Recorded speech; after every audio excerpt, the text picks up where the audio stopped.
Let us see our second problem in SJF. See, we have seen SJF first problem.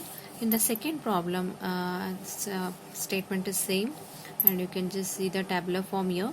But you can just observe arrival time is different here. Okay. In the previous problem, arrival time was same.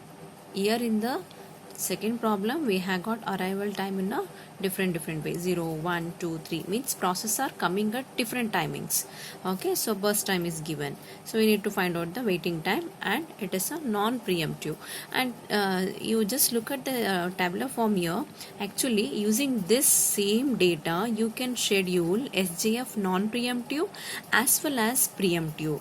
For the same data, you can perform two solutions, that is preemptive solution and non-preemptive solution.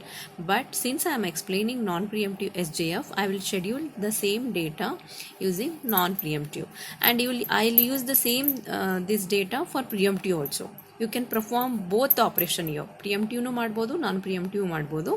ನಾನು non-preemptive ನ first ಮಾಡ್ತಾ ಇರೋದ್ರಿಂದ I'll schedule non-preemptive only. Okay, so we'll see how we are going to do. So that is you can perform preemptive non-preemptive for the same data only if you have the arrival time in different ways. Okay, so look at the problem now. So at a time interval 0 millisecond, okay, at time interval 0 millisecond, which process is there? Process P1. No other process in time millisecond 0, right? So only one process is there. So you need to choose a process which is having very least burst time at that particular point of time. Means 0 milliseconds ಅಲ್ಲಿ ಯಾರು ನಿಮಗೆ list burst time ಸಿಗ್ತಾರೋ ಅವ್ರನ್ನ ನೀವು ತಗೋಬೇಕು.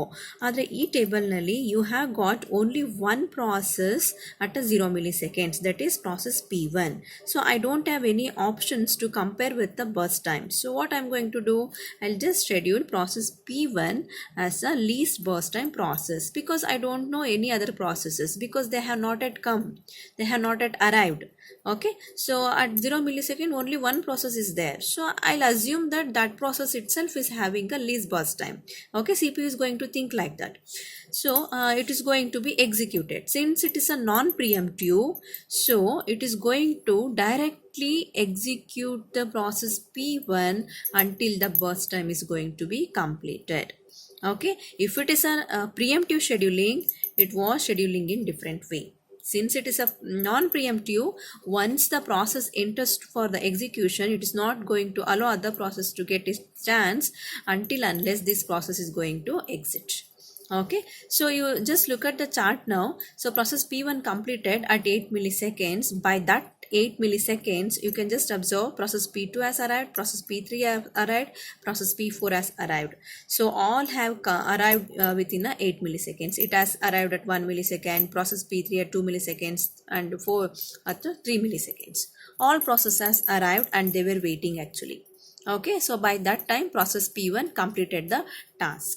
Okay, so after this one, so what you are going to do, since all three processes are waiting now, so you need to choose among this waiting process who is having least burst time, that is process P2.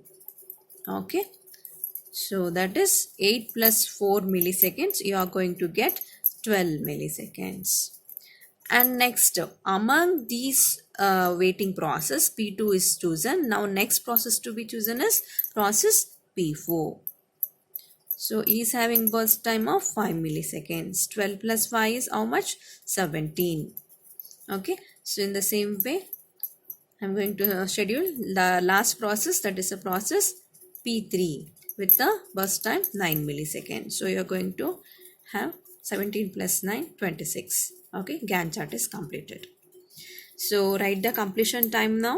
So process P1 completed at 8 millisecond, process P2 completed at 12 millisecond, process P3 here it is in last, so don't get confusion, the completion time is 26, process P4 at 17 millisecond. So put a formula for TAT formula is, that is CT minus AT, 8 minus 0 that is 8, and you can just observe here arrival time is 0, 1, 2, 3. So you are going to minus CT, right? So that is 12 minus 1 is 11. In the previous problem arrival time was 0, 0, 0, 0. So it was remaining as it is, but now here the arrival time is different. So you are going to less 12 minus 1, that is 11. 26 minus 2, you are going to have 24. 17 minus 3, you are going to have 14. Same way apply formula for waiting time. So turnaround time minus burst time. 8 minus 8 is 0. 11 minus 4 is, so that is you are going to get 7. And the same way 15 and then 9. Okay, cross verify the chart also. So you can just see P1 arrived at 0 milliseconds. Just check the chart. So and it has been scheduled at 0 milliseconds only, no waiting time. So waiting time has arrived 0. And check with the process P2. Process P2 arrived at 1 millisecond and is scheduled at 8 millisecond. When you look at the chart, you are going to think, means you will be in a thinking, it is waited up to 8 milliseconds. No, how I got 7 milliseconds? So why you got 7 milliseconds means you arrived at 1 millisecond. You didn't arrive at 0 millisecond. So you need to less that value. So, okay, so you got scheduling time at 8 milliseconds only, but you started waiting from 1 milliseconds, not from 0 milliseconds, right? So that is why I applied the formula CT minus 80. You need to minus your arrival time. Okay, so when you are going to enter for the queuing, so that time you need to consider. Okay, so 11 minus, so you are going to get that one. So that is means when you minus the arrival time, you are going to get the waiting time as a 7.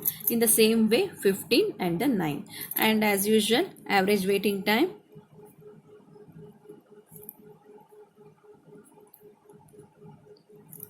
formula, that is P1 plus P2 plus P3 plus P4, that you are going to get 0 plus 7 plus 15 plus 9 divided by 4. So maybe you are getting 7.75. So that is about the second problem in SJF non-preemptive scheduling. Okay, we'll continue.